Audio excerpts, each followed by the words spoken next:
ಬಿಡದಿ ಜಟಾಪಟಿ ಅಧಿಕಾರಿಗಳ ಮೇಲೆ ಕಲ್ಲು ತೂರಾಟ ಆಗಿದೆ. ಜೆಎಂಸಿ ಸರ್ವೆಗೆ ಬಂದಂತ ಅಧಿಕಾರಿಗಳ ಕಾರಿಗೆ ಹೊರಕೆ ಏಟು ಬಿದ್ದಿದೆ.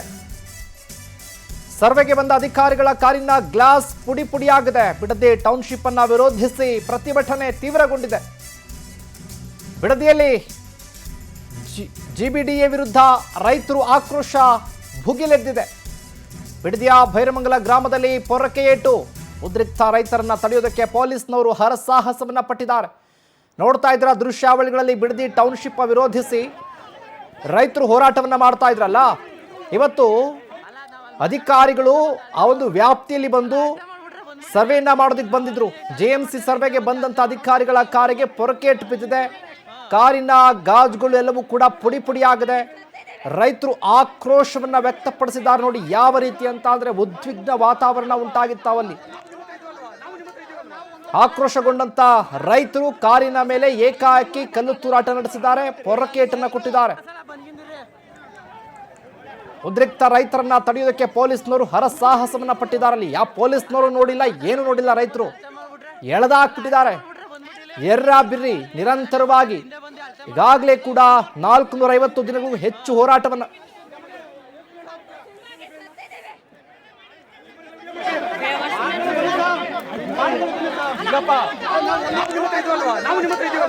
ಅಲ್ಲಲ್ಲ ಸರ್ ಸರ್ ಸರ್ ಅಲ್ಲಲ್ಲ ಸರ್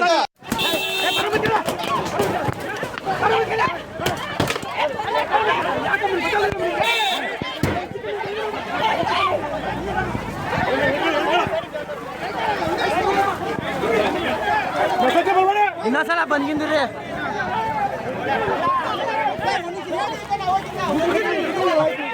ಅಲ್ಲ ನಾವ್ ಅಲ್ಲಿ ಮಾತಾಡ್ಬೇಕ್ರೆ ಹಿಂದೆ ಬಂದು ಅಳತೆ ಮಾಡ್ಬಿಟ್ರೆ, ಅಲ್ಲ ಅಳತೆ ಮಾಡ್ಬಿಟ್ರೆ ಬಂದ್ಬಿಟ್ಟಿಲ್ಲ. ನಾವ್ ಅಲ್ಲಿ ಗಲಾಟೆ ಮಾಡ್ತೇವ್ರಿ, ಹಿಂದೆ ಬಂದು ಅಳತೆ ಮಾಡ್ಬಿಟ್ರೆ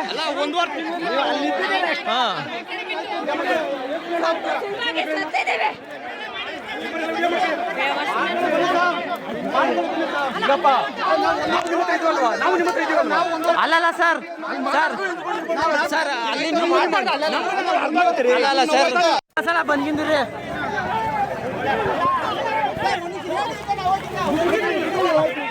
ಅಲ್ಲ ನಾವ್ ಅಲ್ಲಿ ಮಾತಾಡ್ಬೇಕ್ರೆ ಹಿಂದೆ ಬಂದು ಅಳತೆ ಮಾಡ್ಬಿಟ್ರೆ, ಅಲ್ಲ ಅಳತೆ ಮಾಡ್ಬಿಟ್ರೆ ಬಂದ್ಬಿಟ್ಟಿಲ್ಲ. ನಾವ್ ಅಲ್ಲಿ ಗಲಾಟೆ ಮಾಡ್ತೇವ್ರಿ, ಹಿಂದೆ ಬಂದು ಅಳತೆ ಮಾಡ್ಬಿಟ್ರೆ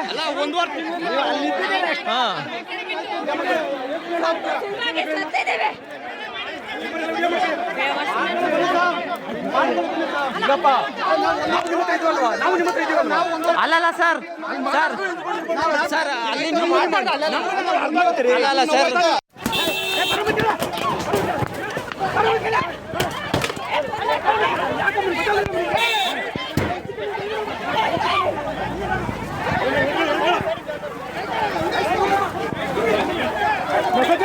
ಇನ್ನೊಂದ್ಸಲ ಬಂದ್ಗಿಂದ್ರಿ.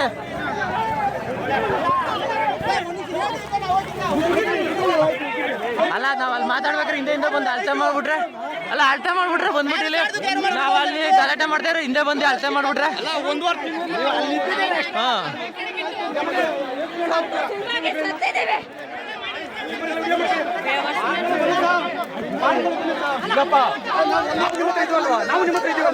ಅಲ್ಲಲ್ಲ ಸರ್ ಸರ್ ಸರ್ ಅಲ್ಲಲ್ಲ ಸರ್ ಸಲ ಬಂದ್ಗಿಂದ್ರಿ.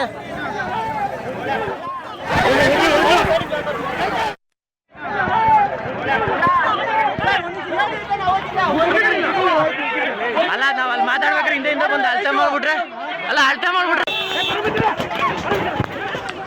Dai na kelar na.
ಇನ್ನೊಂದ್ಸಲ ಬಂದ್ಗಿಂದಿರಿ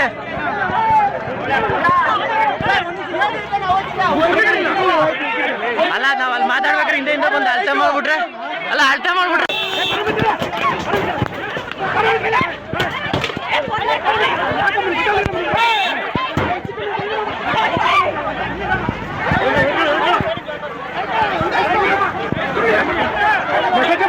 ಇನ್ನೊಂದ್ಸಲ ಬಂದ್ಗಿಂದಿರಿ. ಎಸ್ಸಿನ ವಿಚಾರಕ್ಕೆ ಸಂಬಂಧಪಟ್ಟ ಹಾಗೆ ಹೆಚ್ಚಿನ ಅಪ್ಡೇಟ್ಸ್ ಅನ್ನ ಕೊಡ್ತಾರೆ ನಮ್ಮ ರಾಮನಗರ ಪ್ರತಿನಿಧಿ ಪ್ರವೀಣ್ ಗೌಡ ಫೋನ್ ಸಂಪರ್ಕದಲ್ಲಿ ಜಾಯ್ನ್ ಆಗಿದ್ದಾರೆ. ಪ್ರವೀಣ್, ನೋಡ್ತಾ ಇದ್ದೀವಿ ರೈತರು ಯಾವ ರೀತಿ ಆಕ್ರೋಶವನ್ನು ವ್ಯಕ್ತಪಡಿಸಿದ್ದಾರೆ, ಅಧಿಕಾರಿಗಳ ಕಾರಿನ ಮೇಲೆ ಕಲ್ಲು ತೂರಾಟ ನಡೆಸಿದ್ದಾರೆ, ಆಕ್ರೋಶಗೊಂಡಿದ್ದಾರೆ. ಈ ವಿಚಾರಕ್ಕೆ ಸಂಬಂಧಪಟ್ಟಂತೆ ಅಪ್ಡೇಟ್ಸ್ ಕೊಡೋದಾದ್ರೆ ಪ್ರವೀಣ್.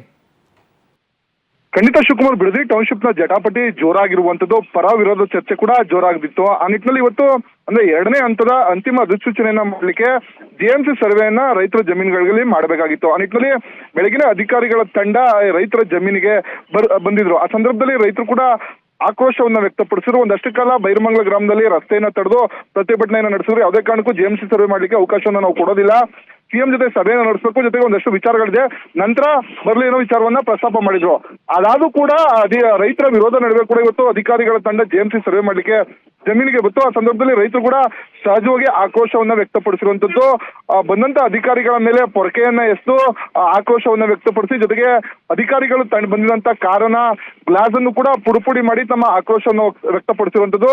ನಾವು ಯೋಜನೆಗೆ ವಿರುದ್ಧವಾಗಿದ್ರು ಕೂಡ ನಮ್ಮ ಜಮೀನಿಗೆ ಅನಧಿಕೃತವಾಗಿ ಬಂದು ಜಿಎಂಸಿ ಸರ್ವೆಯನ್ನ ಮಾಡ್ಲಿಕ್ಕೆ ಮುಂದಾಗಿದ್ರಿ, ಹಾಗಾಗಿ ನಮಗೆ ವಿರೋಧ ಇದೆ, ಹಾಗಾಗಿ ಯಾವುದೇ ಕಾರಣಕ್ಕೂ ನಮ್ಮ ಜಮೀನನ್ನು ನಾವು ಸರ್ವೆ ಮಾಡ್ಲಿಕ್ಕೆ ಬಿಡೋದಿಲ್ಲ ಅಂತೇಳಿ ರೈತರು ಆಕ್ರೋಶವನ್ನ ವ್ಯಕ್ತಪಡಿಸಿದ್ರು. ಅಲ್ಲಿದ್ದಂತ ಪೊಲೀಸರು ಕೂಡ ರೈತರನ್ನ ಸಮಾಧಾನ ಪಡಿಸಕ್ಕೆ ಸಾಕಷ್ಟು ಅರಸಾಹಸನೆ ಪಡಬೇಕಾಗಿತ್ತು. ಯಾಕಂದ್ರೆ ಸಾಕಷ್ಟು ಸಂಖ್ಯೆಯಲ್ಲಿ ರೈತರು ಸೇರೋದ್ರಿಂದ ಜಿಎಂಸಿ ಸರ್ವೆಗೆ ಬಂದಂತ ಅಧಿಕಾರಿಗಳಿಗೆ ತರಾಟೆಯನ್ನು ತೆಗೆದುಕೊಂಡು ಬಹಳ ವಿಶೇಷವಾಗಿ ಪರಕೆಯಲ್ಲಿ ಅಧಿಕಾರಿಗಳಿಗೆ ಹೊಡೆದಿರುವಂತದ್ದು, ಜೊತೆಗೆ ಬಂದಂತ ಅಧಿಕಾರಿಗಳ ಕಾರಿನ ಗ್ಲಾಸ್ ಅನ್ನ ಹೊಡೆದು ಯಾವುದೇ ಕಾರಣಕ್ಕೂ ನಮ್ಮ ಜಮೀನಿಗೆ ಬರಬಾರದು ಅನ್ನೋ ನಿಟ್ಟಿನಲ್ಲಿ ಅಧಿಕಾರಿಗಳಿಗೆ ದೊಡ್ಡ ಮಟ್ಟದಲ್ಲಿ ತರಾಟೆಯನ್ನು ತೆಗೆದುಕೊಂಡ್ರು. ಪೊಲೀಸರು ಕೂಡ ಸಾಕಷ್ಟು ಅರಸಾಹಸವನ್ನು ಪಡಬೇಕಾಯ್ತು, ಯಾಕಂದ್ರೆ ಪರಿಸ್ಥಿತಿ ಸಾಕಷ್ಟು ವಿಕೋಪ. ಪ್ರವೀಣ್ ಹಾಗೆ ಹೊಳ್ಳಿ ಮತ್ತೆ ಮಾತನಾಡಿಸ್ತೀನಿ. ಇನ್ನು ಅರಳಾಳು ಸಂದ್ರದ ರೈತ ಅಶ್ವಥ್ ಅವರು ಫೋನ್ ಸಂಪರ್ಕದಲ್ಲಿ ಸಿಕ್ಕಿದ್ದಾರೆ, ಮಾತನಾಡೋಣ. ಸರ್ ನಮಸ್ತೆ. ನಮಸ್ಕಾರ ಸರ್. ಸರ್, ಏನಿವತ್ತು ಆಕ್ರೋಶವನ್ನು ವ್ಯಕ್ತಪಡಿಸಿದೆ, ಅಧಿಕಾರಿಗಳ ಮೇಲೆ ಕಲ್ಲು ತೂರಾಟ ಆಗಿದೆ, ಏನಾಯ್ತು ಅಂತ ಸರ್? ಸರ್, ನಮ್ಮ ಮೇಲೂ ಕಲ್ಲು ತೂರಾಟ ಮಾಡಿದ್ರು. ನಾವು ಜಿಎಂಸಿ ಮಾಡಿಸೇಬಾರ್ದು, 490 ದಿನಗಳಿಂದ ನಾವು ಹೋರಾಟ ಮಾಡ್ತಾ ಇದ್ದೀವಿ. ನಮ್ಗೆ ಯಾವುದೇ ಆದ ಸ್ಪಷ್ಟನೆ ಕೊಟ್ಟಿಲ್ಲ. ಜಿಲ್ಲಾಡಳಿತ ಆಗ್ಬೋದು, ರಾಜ್ಯ ಸರ್ಕಾರ ಆಗ್ಬೋದು, ಎಲ್ಲಾ ಮನವಿ ಕೊಟ್ಟರು. ನಮ್ಗೆ ಏನು ಕಿಂಚಿತ್ತು, ನಾವು 490 ದಿನಗಳಿಂದ ಏನು ಪ್ರತಿಭಟನೆ ಮಾಡ್ತಾ ಇದೀವಿ. ಆದ್ರೂ ಇವರು ಪೊಲೀಸ್ ಪ್ರೊಟೆಕ್ಟ್ ಇಂದ ಜಿಎಂಸಿ ಮಾಡಕ್ ಬಂದಿದ್ರು. ರೈತರುಗಳು ಎಲ್ಲ ಸೇರಿ ನಮ್ದು ಏನದ ಕ್ಲಿಯರ್ ಮಾಡ್ಬಿಡಿ, ನಮ್ದನ್ನ ಹೊರತುಪಡಿಸ್ಬಿಟ್ಟು ಕೊಡೋರು ತಗೊಳ್ಳಿ ಅಂತ ನಾವು ಒತ್ತಾಯ ಮಾಡಿ ತಡೆದವ್ರು ಮೇಡಮ್. ಅಲ್ಲ ಸರ್, ಅವ್ರ ಬದಲು ನೀವು ಅಧಿಕಾರಿಗಳ ಜೊತೆ ಮಾತನಾಡಿದ್ರ ಅಥವಾ ಏಕಾಏಕಿ ಅವ್ರ ಮೇಲೆ ಕಲ್ಲು ತೂರಾಟ ಮಾಡಿಸಿದ್ರಾ? ಇಲ್ಲ, ನಮಗೂ ಕಲ್ಲು ತೂಟ ಆಗವೆ. ಅಧಿಕಾರಿಗಳ ಜೊತೆ ಮಾತಾಡಿ ಮಾಡಬೇಡಿ, ನಾವು ಮೀಟಿಂಗ್ ಮಾಡಿದಾಗ ಯಾವುದೇ ಕಾರಣಕ್ಕೂ ಜಿಎಂಸಿ ಮಾಡಿಸ್ಬಿಡು ಅಂತ ಹೇಳಿದ್ದು. ಅವಾಗ ನಮಗ್ ಕಣ್ಣು ತಪ್ಪಿಸಿ ನಮ್ಮ ಫ್ರೆಂಡ್ ಒಬ್ರು ಮಾತಾಡ್ತಾರೆ ನೋಡಿ. ಹೇಳಿ ಮೇಡಮ್. ನಾನು ಕೃಷ್ಣ ಅಂತ ಹೇಳಿ. ಅಧಿಕಾರಿಗಳ ಮೇಲೆ ಇವತ್ತು ಒಂದು ರೀತಿಯಲ್ಲಿ ದೌರ್ಜನ್ಯ ಅಂದ್ರೆ ನೀವು ಬಂದಂತ ಸರ್ವೆ ಮಾಡೋದಕ್ಕೆ ಬಂದಂತ ಅಧಿಕಾರಿಗಳ ಮೇಲೆ ನೀವು ದಬ್ಬಾಳಿಕೆ ನಡೆಸಿದ್ದೀರಿ ಅಂತ ಅಧಿಕಾರಿಗಳ ಮೇಲೆ ಕೈ ಮಾಡ್ಬೋದಾ? ಸರ್, ಯಾರು ಸರ್ ಕೈ ಮಾಡ್ತಾರೆ? ರೈತರಿಗಿಂತ ಅಲ್ಲಲ್ಲ ಪೊಲೀಸ್ ಅಲ್ಲ, ಒಂದ್ ನಿಮಿಷ ಕೇಳಿಸ್ಕೊಳ್ಳಿ, ನಾವು ಹೇಳೋದನ್ನ. ರೈತರಿಗಿಂತ ಹೆಚ್ಚಿಗೆ ಪೊಲೀಸ್ನವರು ಇದ್ದಾರೆ. ಇಲ್ಲಿ ಕೇಳಿ, ಮೊನ್ನೆ ಬಾಲಕೃಷ್ಣ ಅವರು ರೈತ ಸಭೆ ಕರೆದಿದ್ರು, ಅಲ್ಲೂ ಕೂಡ ಹೇಳಿದೀವಿ, ನೀವು ಏನು ಮುಖ್ಯಮಂತ್ರಿಗಳನ್ನ ಭೇಟಿ ಮಾಡಿಸಿ ರೈತರೊಂದು ಚರ್ಚೆ ಮಾಡೋವರೆಗೂ ಯಾವುದೇ ಕಾರಣಕ್ಕೂ ಜೆಎಂಸಿ ಆಗ್ಲಿ, ಹಣ ವಿತರಣೆ ಮಾಡೋದಾಗ್ಲಿ, ಚೆಕ್ ಕೊಡೋದಾಗ್ಲಿ ಯಾವುದೇ ಮಾಡಬಾರ್ದು ಅಂತ ಹೇಳಿದೀವಿ. ಅದಕ್ಕೆ ಬಾಲಕೃಷ್ಣ ಅವರು ಒಪ್ಕೊಂಡಿದ್ದಾರೆ. ಇವತ್ತು ರೈತರು ಜೆಎಂಸಿ ಆದ್ರೆ ಏನು ಇವ್ರು ಜೆಎಂಸಿ ಕದ್ದು ಮುಚ್ಚಿ ಮಾಡ್ತಾ ಇದ್ದಾರೆ. ಅದನ್ನ ನಮ್ ರೈತರು ಏನ್ ವಾದ ಮಾಡ್ತಾ ಇದೀವಿ, ನೀವು ಜೆಎಂಸಿ ನೀವು ಯಾವುದೇ ಕಾರಣಕ್ಕೂ ಮಾಡಬೇಡಿ. ಒಂದ್ ವೇಳೆ ನೀವು ಜೆಎಂಸಿ ಮಾಡೋದಾದ್ರೆ ಏನು ನಮಗೆ ಸರ್ಕಾರದಿಂದ ಭೂ ಸ್ವಾಧೀನದ ವಿರುದ್ಧ ಹೋರಾಟ ಮಾಡ್ತಿದ್ರಲ್ಲ ಅವ್ರ ಭೂಮಿ ಎಲ್ಲ ಕೈ ಬಿಡ್ತೀವಿ ಅಂತ ಅಧಿಕೃತವಾಗಿ ನಮ್ಗೊಂದು ರೈಟಿಂಗ್ ಬರ್ಕೊಟ್ಬಿಡ್ಲಿ ಸರ್. ನಾವು ಯಾರು ತಡೆಯಲ್ಲ. ಈಗ ಅವರು ರಸ್ತೆಯಲ್ಲಿ ಕುಂತ್ಕೊಂಡು ಹೋರಾಟ ಮಾಡೋ ಅವಶ್ಯಕತೆ ಇಲ್ಲ. ಯಾಕಂದ್ರೆ ಅವರೇ ಹೇಳ್ತಾರೆ 85% ರೈತರು ಒಪ್ಕೊಂಡಿದ್ದಾರೆ ಅಂತ. 85% ರೈತರು ಒಪ್ಕೊಂಡಿದ್ಮೇಲೆ ಯಾಕೆ ಸರ್ ರಸ್ತೆಯಲ್ಲಿ ಕುಂತ್ಕೊಂಡು ಟೇಟ್ ಹಾಕೊಂಡು ಕುಂತಿದ್ದಾರೆ? ನಮ್ಮ ಮೇಲೆ ನೋಡಿ, ಮೊನ್ನೆ ಇಡೀ ರಾಜ್ಯಾದ್ಯಂತ ಎಲ್ಲಾ ರೈತ ಮುಖಂಡರು ರೈತರುಗಳು ಬೈರಮಂಗಲಕ್ಕೆ ಬಂದಿದ್ರು. ಮೊನ್ನೆ ನಡೆದ ಸಭೆಯಲ್ಲಿ ರೈತರ ಏನು ಭೂ ಸ್ವಾಧೀನ ವಿರುದ್ಧ ಸಭೆಗೆ ಆ ರೈತರು ಜೀಪ್ಗಳನ್ನು ತಡೆದಿ, ಬಸ್ಗಳನ್ನ ತಡೆದಿ, ಗಲಾಟೆ ಮಾಡಿ, ಗ್ಲಾಸ್ ಎಲ್ಲ ಹೊಡೆದಿ, ಹೇಳ್ಬಾರ್ದ ಕೆಟ್ಟ ಪದ ಯೂಸ್ ಮಾಡಬಾರ್ದು. ಏನ್ ಬ್ರೂಟಲ್ ಯೂಸ್ ಮಾಡ್ತಾರೆ ಅಂದ್ರೆ, ನೀವ್ 500 ರೂಪಾಯಿ ಬಂದಿದ್ದೀರಾ ಲೋಫರ್ಗಳು, ಅಲ್ಲೇ ಹೋಗಿ ಗೈರು ಅಂತ ಇನ್ನು ಅದೇ ಸರ್ ಕೆಟ್ಟ ಪದಗಳನ್ನ ಬಾಯಿಂದ ಹೇಳೋದಿಕ್ಕಾಗಲ್ಲ, ಅಷ್ಟೆಲ್ಲ ತುಚ್ಛವಾಗಿ ಮಾತಾಡಿದ್ದಾರೆ. ಮತ್ತೆ ವಾಪಸ್ ಹೋಗೋವು ಕಾರೆಲ್ಲ ತಡೆದು ಅಡ್ಗಟ್ಟಿ ತುಂಬಾ ಗಲಾಟೆ ಮಾಡಿರ್ತಾರೆ. ರೈತರ ಮೇಲೆ ಕೇಳಿ ಪಕ್ಕದಲ್ಲೇ ಮೈಕ್ ಹಾಕೊಂಡು ನಮ್ಮ ಸಭೆ ನಡೆದಾಗೆ ಎಷ್ಟೆಷ್ಟು ಮುಖಂಡರುಗಳು KT ಗಂಗಾಧರ್ ಗೌಡ್ರು, ಚುಕ್ಕಿ ಮೇಡಮ್ ಅವರ ರಿಕ್ವೆಸ್ಟ್ ಮಾಡ್ತಾರೆ ಪೊಲೀಸ್ನವ್ರನ್ನ, ದಯವಿಟ್ಟು ಅವ್ರ ಮೈಕ್ ಸೌಂಡ್ ಕಡಿಮೆ ಮಾಡಕ್ ಹೇಳಿ ಅಂತ. ಆದ್ರೂ ಕೂಡ ಪೊಲೀಸ್ನವರು ಯಾವುದೇ ಕಾರಣಕ್ಕೂ ಅವ್ರ ಪರವಾಗಿ ನಿಂತ್ಕೊಂಡು ಅಲ್ಲೇನು 200-300 ಜನ ಪೊಲೀಸರು ಅವ್ರ ಹತ್ರ ನಿಂತ್ಕೊಂಡು ಅವ್ರು ಮಾಡೋದ್ನೆಲ್ಲ ಕಣ್ಣೆ ನೋಡ್ಕೊಂಡು ನಿಂತಿದ್ದಾರೆ. ಅದು ಹೈಸ್ಕೂಲ್ ಇದೆ ಸರ್, ಹೈಸ್ಕೂಲ್ ಮುಂಭಾಗ ಪೆಂಡಲ್ ಹಾಕೊಂಡು ಮೈಕಲ್ಲಿ ಬಾಯಿ ಬಂದಂಗೆ ಕೆಟ್ಟದಾಗ ಮಾತಾಡ್ತಾ ಇದ್ದಾರೆ. ಅಲ್ಲ ಸರ್, ಅಧಿಕಾರಿಗಳು ಇವತ್ತು ಜಮೀನ್ ಹತ್ರ ಬಂದು ನೇರವಾಗಿ ಸರ್ವೆ ಮಾಡೋದಿಕ್ ಬಂದ್ರ ಅಥವಾ ನಿಮ್ ಜೊತೆ ಮಾತುಕತೆಗೆ ಏನಾದ್ರು ಇಳಿದಿದ್ರಾ? ಸರ್ ನಮ್ ಜೊತೆ ಮಾತುಕತೆಗೆ ಬಂದಿದ್ರೆ ನಾವ್ಯಾಕೆ ಸರ್ ಅವ್ರನ್ನ ಮಾಡಕ್ ತಡಿತಾ ಇದೀವಿ? ಅವ್ರು ಅವತ್ತು ಈ ಹಿಂದೆ ನಾವು ಒಂದು 8-10 ತಿಂಗಳಿಂದ ಇದೇ ರೀತಿ ಕದ್ದು ಮುಚ್ಚಿ ಸರ್ವೆ ಮಾಡಕ್ ಬಂದಾಗ ನಾವು ಯಾವ್ದೇ ಕಾರಣಕ್ಕೆ ಸರ್ವೆ ಮಾಡ್ಕೊಡ್ದು ನಮ್ ಭೂ ಸ್ವಾಧೀನದ ವಿರೋಧ ನಾವು ವಿರೋಧ ಇದೀವಲ್ಲ, ವಿರೋಧದ ಏನೋ ಭೂಮಿಯ ಕೈ ಬಿಡಬೇಕು, ಅವಾಗ ಬೇಕಾ ನೀವು ಮಾಡ್ಕೊಳ್ಳಿ, ಬೇಕು ಕೊಡೋರು ತಗೊಳ್ಳಿ ಹೇಳಿದೀವಿ. ಇವತ್ತಿಗೂ ಅದೇ ವಾದ ಮಾಡ್ತಾರ. ನೀವು ಕೊಡೋರ್ದು ನಮ್ದೇನು ಅಭ್ಯಂತರ ಇಲ್ಲ. ಯಾರು ವಿರೋಧ ಮಾಡ್ತಾ ಇದಾರೋ ಅವ್ರ ಭೂಮಿನ ಕೈ ಬಿಡ್ತೀವಿ ಏನೋ ಭೂ ಸ್ವಾಧೀನದಿಂದ ಅಂತ ನಮ್ಗೆ ಅಧಿಕೃತವಾಗಿ ಒಂದು ಲೆಟರ್ ಬರ್ಬಿಟ್ರೆ ನಾವು ಬಿಟ್ಬಿಡ್ತೀವಿ ಸರ್. ಏನಾನ ಮಾಡ್ಕೊಳ್ಳಿ, ಅವ್ರ ಭೂಮಿ ಅವ್ರು ತಗೊಳ್ಳಿ, ಅವರು ಏನು ಪರ ಇರೋದ. ಅಧಿಕಾರಿಗಳು ಎಷ್ಟು ಜನ ಬಂದಿದ್ರು ಸರ್? ಪೊಲೀಸ್ ಪ್ರೊಟೆಕ್ಷನ್ ಎಷ್ಟು ಜನ ಕೊಟ್ಟಿದ್ರು? ರೈತರು ಎಷ್ಟು ಜನ ಇದ್ರಿ ನೀವಲ್ಲಿ? ಸರ್ ತುಂಬಾ ಜನ ಇದ್ರು ಅಧಿಕಾರಿಗಳು. ಅವ್ರಿಗೆ ಏನಾಗಿದೆ ಅಂದ್ರೆ, ಈಗ ಈ ಪ್ರಾಜೆಕ್ಟ್ ಮಾಡ್ಲಿಕ್ಕೆ JMC ಮಾಡ್ಲೇಬೇಕು. ಅದು ಏನೋ ಈ ಪ್ರಾಜೆಕ್ಟ್ ನ ಅದೊಂದು ಭಾಗ, ಅದು JMC ಸರ್ವೆ, ಮರ ಗಿಡಗಳನ್ನ ಅಳಿಯೋದು, ಭೂಮಿ ಅಳಿಯೋದು. ಅದನ್ನ ಮಾಡಿದ್ರೆ ಇನ್ನ ಪೂರ್ಣಗೊಳಿಸಿದೀವಿ ಅನ್ನೋ ಒಂದು ಉದ್ದೇಶ, ಏನೋ ಎಲ್ಲ ರೈತರು ಒಪ್ಪಿಸಿ ಪೂರ್ಣಗೊಳಿಸಿದೀವಿ ಅನ್ನೋ ಒಂದು ಉದ್ದೇಶದಿಂದ ಗೂಂಡಾಗಿರಿ ಮಾಡ್ಕೊಂಡು, ದಬ್ಬಾಳಿಕೆ ಮಾಡ್ಕೊಂಡು ಹೊಲ ಮನೆಗಳಲ್ಲಿ ಕಷ್ಟಪಟ್ಟು ದುಡಿತಾ ಇರೋ ರೈತರೆಲ್ಲ ಇವತ್ತು ರಸ್ತೆ ಬಂದು ಕುಂತವ್ರೆ ಅಂದ್ರೆ ನೀವೇ ಹೊಟ್ಟೆ ಉರಿ ಅಲ್ವಾ ಸರ್? ಖಂಡಿತ ಆಕ್ರೋಶ ಇದ್ದದ್ದೇ. ಆದ್ರೆ ನೋಡಿ, ಅಧಿಕಾರಿಗಳ ಮೇಲೆ ಈ ರೀತಿ ಏಕಾಏಕಿ ದಾಳಿ ಮಾಡೋದಾಗಿರೋದು, ಪೊರಕೆಯಿಂದ ಹಲ್ಲೆ ಮಾಡೋದಾಗಿರೋದು. ಅಧಿಕಾರಿಗಳ ಮೇಲೆ ಯಾರು ದಾಳಿ ಮಾಡಿಲ್ಲ, ಸುಳ್ಳು ಮಾಹಿತಿ ಕೊಡ್ತಾ ಇದಾರೆ ನಿಮ್ಗೆ. ರೈತರಿಗೆ ಸಮಸ್ಯೆ ಅಲ್ವಾ ಇದು? ನೋಡಿ, ರೈತರು ಯಾವತ್ತೂ ಕೂಡ ಸರ್ ಪೊಲೀಸ್ ಅಧಿಕಾರಿ ಒಬ್ರು ನಮ್ಮ ರೈತ ಮಹಿಳೆಯರ ನೀವು ಒಟ್ಟೆ ಏನ ಮಾತಿಂತೀಯ ಅಂತ ಕ್ವಶನ್ ಮಾಡ್ತಾರೆ. ಕೃಷ್ಣ ಅವರೇ, ಪೊಲೀಸ್ನವರೇ ರೈತರನ್ನ ಕೆಣಕ್ತಾರೆ, ಕೆಟ್ಟ ಪದಗಳನ್ನ ಯೂಸ್ ಮಾಡ್ತಾರೆ. ಅಧಿಕಾರಿಗಳನ್ನ ತಡೆದಂದ್ರೆ ನೀವು JMC ಮಾಡಬೇಡಿ ಅಂತ ಕೇಳ್ಕೊಂಡ್ವಿ, ರಿಕ್ವೆಸ್ಟ್ ಮಾಡಿದ್ವಿ. ಅದು ತಪ್ಪಾ? ಮಾಡ್ಕೊಂಡು ಎಲ್ಲ ಮುಗಿಸ್ಕೊಂಡು ನೋಡಿ, ಏನಂದ್ರೆ ರೈತರು ಯಾವತ್ತೂ ಕೂಡ ಇನ್ನೊಬ್ರಿಗೆ ತೊಂದರೆ ಕೊಡೋದಿಲ್ಲ, ರೈತರು ಯಾವತ್ತಿದ್ರು ಇನ್ನೊಬ್ರಿಗೆ ಮೋಸ ಮಾಡಲ್ಲ, ರೈತರು ಯಾವತ್ತಿದ್ರು ಇನ್ನೊಬ್ರಿಗೆ ದ್ರೋಹ ಮಾಡಲ್ಲ. ಆ ಒಂದು ವಿಶ್ವಾಸ ನಮ್ಮ ರಾಜ್ಯದಲ್ಲಿ ರೈತರಿಗಿದೆ. ಹೌದು. ಆದ್ರೆ ಈ ರೀತಿಯಾಗಿ ಅಧಿಕಾರಿಗಳ ಮೇಲೆ ಮಾಡೋದು ತಪ್ಪಲ್ವಾ ಅಂತ? ಸರ್ ನಾವು ಅಲ್ಲೇನೆ ಮಾಡಿಲ್ಲ. ನಮ್ಮ ರೈತ ಮುಖಂಡರೊಬ್ಬರು ಕೆಂಚಟೋಡಿ ಗ್ರಾಮದ ಕೃಷ್ಣಪ್ಪ ಅನ್ನೋರ್ನ ತಳ್ಳಿ ಕೆಳಗಡೆ ಬೀಳಿಸಿರ್ತಾರೆ. ಅವ್ರನ್ನ ಅದೇ ಪೊಲೀಸ್ ಜೀಪ್ ಇಂದ ಎತ್ಕೊಂಡು ಆಸ್ಪತ್ರೆಗೆ ಹೋಗಿರ್ತಾರೆ. ಇನ್ನು ಏನಾಗಿದೆ ಗೊತ್ತಿಲ್ಲ. ಅವ್ರಿಗೆ 70 ವರ್ಷ ವಯಸ್ಸಾಗಿ ಏಜ್ ಆಗಿದೆ. ಅಂತವ್ರನ್ನ ತಳ್ಳಿ ಕೆಳಗಡೆ ಬೀಳಿಸಿರ್ತಾರೆ ಅಧಿಕಾರಿಗಳು ಸೇರಿ. ಯಾವುದೇ ಪೊಲೀಸ್ನವ್ರ ಮೇಲೆ ಆಗ್ಲಿ, ಅಧಿಕಾರಿಗಳ ಮೇಲೆ ಆಗ್ಲಿ ನಮ್ಮ ಅಲ್ಲೇ ನಡೆಸಿಲ್ಲ. ನಮ್ಮ ರೈತರ ಮೇಲೆ ಅವರೇ ಅಲ್ಲೇ ನಡೆಸಿದ್ದಾರೆ. ಅದನ್ನ ನೀವು ವಾಸ್ತವ ತಿಳ್ಕೊಂಡು ಮಾತಾಡ್ಬೇಕು ಸರ್. ನಿಮ್ಗೆ ಯಾವ ಮಾಹಿತಿ ಕೊಟ್ಟಿದ್ದಾರೆ? ಇಲ್ಲ ಕೃಷ್ಣ ಅವರೇ, ರೈತರು ನಾನೇನ್ ಹೇಳ್ತಾ ಇದ್ದೀನಿ ಅಂದ್ರೆ, ರೈತರ ಪರವಾಗಿ ರೈತರ ಹೋರಾಟ ನಡೀತಾ ಇದೆ. ನಾವು ಗಲಾಟೆ ಮಾಡೋರಾಗಿದೆ. 499ನೇ ದಿನ ಇವತ್ತಿಗೆ ಬೈರಮಂಗಲ ಧರಣಿ ಮತ್ತು ಅಹೋರಾತ್ರಿ ಪ್ರತಿಭಟನೆ ಮಾಡ್ತಾ ಇದೀವಿ. ರಸ್ತೆಯಲ್ಲಿ ಕೂತ್ಕೊಂಡು ಶಾಂತಿಯುತವಾಗಿ ಯಾರಿಗೂ ತೊಂದರೆ ಕೊಡದೆ ಮಾಡ್ತಾ ಇದೀವಿ ಸರ್. ನಮ್ಮನ್ನೇನೋ ನಮ್ಮ ತಾಳ್ಮೆನ ಕೆಣಕೋದಕ್ಕೋಸ್ಕರ ಪಕ್ಕದಲ್ಲೇ ಅವ್ರು ಟೆಂಟ್ ಹಾಕೊಂಡು ಅಕ್ಕೋಯ್ ಪರ ಇದೀವಿ ನಾವು ಅಂತ ಬೋರ್ಡ್ ಹಾಕೊಂಡು ನಮ್ಮನ್ನೆಲ್ಲ ನಮ್ಮ ಲೀಡರ್ ಮುಖಂಡರುಗಳನ್ನೆಲ್ಲ ಬಾಯಿಗೆ ಬಂದಂಗೆ ಬೈದು ಪ್ರತಿನಿತ್ಯ ಮೈಕ್ ಹಾಕೊಂಡು ಬೈತಾನೆ ಇರ್ತಾರೆ. ಅರೆಸ್ಟ್ ಮಾಡಿದಾರಾ ಸರ್? ನಿಮ್ಗೆ ಕಳ್ಸ್ಕೊಡ್ತೀನಿ ನಾನು ಅವ್ರ ಬೈದಿರೋ ಒಂದೊಂದು ಆಡಿಯೋಗಳನ್ನ, ಅದನ್ನ ಕೇಳಿಸ್ಕೊಳ್ಳಿ. ನಿಮ್ ಚಾನಲ್ ನವರು ಬಾಯಿಗೆ ಬಂದಂಗೆ ಬೈದಿದ್ದಾರೆ. ಹೇಳಿ, ಏನೋ ಕೇಳಿದ್ರಲ್ಲ. ಇದು ನೋಡಿ, ನಿಮ್ಮ ಹತ್ರ ಯಾವ್ದಾವ್ದಿದೆಯೋ ವಿಜುವಲ್ಸ್ ಗಳಾಗಿರ್ಬೋದು, ಆಡಿಯೋಗಳಿದೆಯೋ, ನಮ್ಮ ಪ್ರವೀಣ್ ಅಂತ ಇದಾರೆ, ನಮ್ಮ ವರದಿಗಾರರು, ಅವ್ರು ಖಂಡಿತ ನೀವು ಏನಿದೆ ಎಲ್ಲ ಕಳ್ಸ್ಕೊಡಿ. ಮತ್ತೆ ಈಗ ಅಲ್ಲಿ ರೈತರನ್ನೇನಾದ್ರು ಕೂಡ ಅರೆಸ್ಟ್ ಮಾಡುವಂತ ಕೆಲಸ ಆಗಿದೆಯಾ? ಇಲ್ಲ ಸರ್, ಮತ್ತೆ ನಾವು JMC ಮಾಡಲ್ಲ ಅಂತ ಪೊಲೀಸರು ಒಪ್ಕೊಂಡಿದ್ದಾರೆ. ಮತ್ತೆ ಅದೇನೋ ಪೊಲೀಸ್ನವ್ರು HK ಜನ ಸೇರಿ ರಿಸರ್ವ್ ಕರ್ಕೊಂಡು ಮತ್ತೆ JMC ಮಾಡೋಕೆ ಹೊರಟಿದ್ದಾರೆ ಅನ್ಸುತ್ತೆ. ನಾವು ರೈತರು ಇಲ್ಲೇ ತಾಳ್ಮೆಯಿಂದ ಕೂತಿದೀವಿ. ಒಂದ್ ವೇಳೆ ಅವರು ರೈತರನ್ನ ಕೆಣಕಿ ರೈತರನ್ನ ಎದುರಾಕೊಂಡು JMC ಮಾಡಕ್ ಹೊರಟ್ರೆ ಮುಂದಿನ ಪರಿಣಾಮ ನೆಟ್ಗಿರೋದಿಲ್ಲ. ಇದಕ್ಕೆಲ್ಲ ಶಾಸಕ ಬಾಲಕೃಷ್ಣ ಅವರು ಮತ್ತೆ ಈ ಸರ್ಕಾರನೇ ನೇರ ರೈತರಿಗೆ ಅನ್ಯಾಯ ಆಗಿ ಸರ್ಕಾರ ನೇರ ಹೊಣೆ ಆಗುತ್ತೆ. DK ಶಿವಕುಮಾರ್ ಅವರೇ ನೇರ ಹೊಣೆ ಆಗ್ತಾರೆ.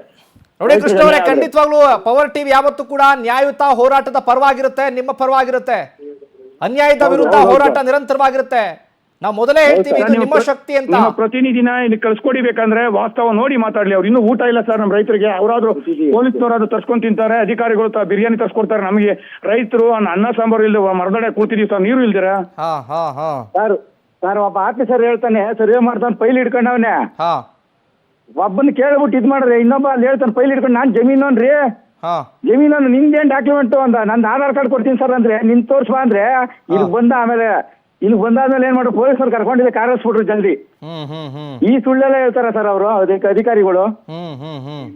ಗುಂಡಾಗಿರಿ ಮಾಡೋದೆಲ್ಲ ನೋಡಿ ನಮ್ಮನ್ನ ಇಲ್ಲಿ ಕುಂಡಿಸ್ಬಿಟ್ಟವ್ರೆ.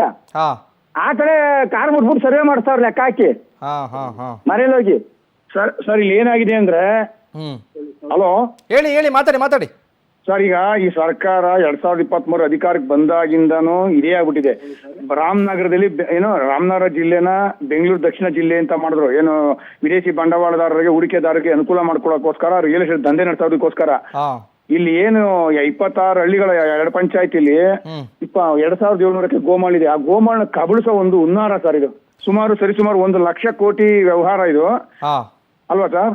ಇದರಲ್ಲಿ 1000 ಕೋಟಿ ತಿಂದ್ಕೊಂಡು ಚಿಂತೆ ಇಲ್ಲ. ಇವರು ಗೂಂಡಾಗಳನ್ನ, ರೌಡಿಗಳನ್ನ, ಮತ್ತೆ ಜೈಲಿಗೆ ಇರ್ಬೇಕಾದವ್ರನ್ನೆಲ್ಲ ತಂದು ಕುಂಡ್ರಿಸ್ಕೊಂಡು, ಪ್ರತಿಯೊಬ್ಬ ನಮ್ಮ ಹೆಣ್ಮಕ್ಳ ತುಂಬಾ ಕೆಟ್ಟದಾಗ ಮಾತಾಡ್ಕೊಂಡು ಬಾರಿ ತುಂಬಾ ಅನುಚಿತವಾಗಿ ವರ್ತಿಸ್ತಾ ಇದ್ದಾರೆ ಸರ್ ಇವ್ರು ರಸ್ತೆ ಬದಿಯಲ್ಲಿ. ಬೆಳಿಗ್ಗೆನೆ ಅಧಿಕಾರಿಗಳಲ್ಲಿ ಕಳ್ಳಾಟ ಆಡ್ತಾ ಇದ್ದಾರೆ ಅಂತ ಸರ್. ಇಡೀ ಸರ್ಕಾರನೇ ಈ ಪ್ರಾಜೆಕ್ಟ್ ಮಾಡಕ್ ನಿಂತಿದೆ. ಯಾವುದೇ ಕಾರಣಕ್ಕೂ ಈ ಪ್ರಾಜೆಕ್ಟ್ ಬಿಡಬಾರ್ದು ಅನ್ನೋ ಒಂದು ಉದ್ದೇಶ ಅವ್ರದ್ದು. 2028 ಚುನಾವಣೆಗೆ ಏನೋ 6,000 ಕೋಟಿ ಇದರಿಂದ ಬರುತ್ತಲ್ಲ ಈ ಪ್ರಾಜೆಕ್ಟ್ ಇಂದ, ಮುಂದಿನ ಚುನಾವಣೆ ಈಜಿಯಾಗಿ ಎದುರಿಸಬಹುದು ಅಂತ. ಓಕೆ ಕೃಷ್ಣ ಅವರೇ, ಪವರ್ ಟಿವಿ ಜೊತೆ ಮಾತನಾಡಿದಕ್ಕಾಗಿ ನಿಮ್ಗೆ ಧನ್ಯವಾದ. ನೋಡ್ತಾ ಇದೀವಿ, ರೈತರು ಆಕ್ರೋಶವನ್ನ ವ್ಯಕ್ತಪಡಿಸಿದ್ದಾರೆ. ಅಂದ್ರೆ ನಿರಂತರವಾಗಿ ಹೋರಾಟವನ್ನ ಮಾಡ್ಕೊಂಡು ಬರ್ತಾ ಇದೀವಿ, ನಮ್ಮ ಕಷ್ಟವನ್ನ ಕೇಳೋರು ಇಲ್ಲ, ಹೇಳೋರು ಇಲ್ಲ. ಏಕಾಏಕಿ ಇವರು ಹಿಂಗ್ ಬಂದು ಸರ್ವೆ ಮಾಡ್ತೀವಿ ಅಂತ ಹೇಳಿದ್ರೆ ಹೆಂಗ್ ಸಾಧ್ಯ ಆಗುತ್ತೆ? JMC ಸರ್ವೆ ಮಾಡ್ತೀವಿ, ನಾವು ಮೊದಲೇ ಕೂಡ ವಿರೋಧವನ್ನು ವ್ಯಕ್ತಪಡಿಸಿದ್ವಿ. ಯಾವುದೇ ಸರ್ವೆಯನ್ನ ಮಾಡಬಾರ್ದು ಇಲ್ಲಿವರೆಗೂ. ನಮ್ಮ ಹೋರಾಟ ಕ್ಲಿಯರ್ ಆಗೋವರೆಗೂ ಕೂಡ, ನಮಗೆ ನ್ಯಾಯ ಸಿಗೋವರೆಗೂ ಕೂಡ ಯಾವುದೇ ಸರ್ವೆಯನ್ನ ಮಾಡಬಾರ್ದು ಅಂತ ಮನವಿಯನ್ನ ಮಾಡಿಕೊಂಡಿದ್ರು. ಆದ್ರೂ ಕೂಡ ಅಧಿಕಾರಿಗಳು ಗೊತ್ತಿಲ್ಲದ ಹಾಗೆ ಕಳ್ಳಾಟವನ್ನ ಆಡ್ತಾ ಇದ್ದಾರೆ ಅಂತ ರೈತರು ಆಕ್ರೋಶವನ್ನ ವ್ಯಕ್ತಪಡಿಸ್ತಾ ಇದ್ದಾರೆ. ಆ ಭಾಗದಲ್ಲಿ ಇವತ್ತು ಏನು ನಿರಂತರವಾಗಿ ಹೋರಾಟವನ್ನ ಮಾಡ್ತಾ ಇದ್ದಂತ ರೈತರು ತಮ್ಮ ಆಕ್ರೋಶವನ್ನ ವ್ಯಕ್ತಪಡಿಸಿರೋದು, ಮೊದಲು ನಮ್ಮ ಸಮಸ್ಯೆಗೆ ಪರಿಹಾರ ಕೊಡಬೇಕು.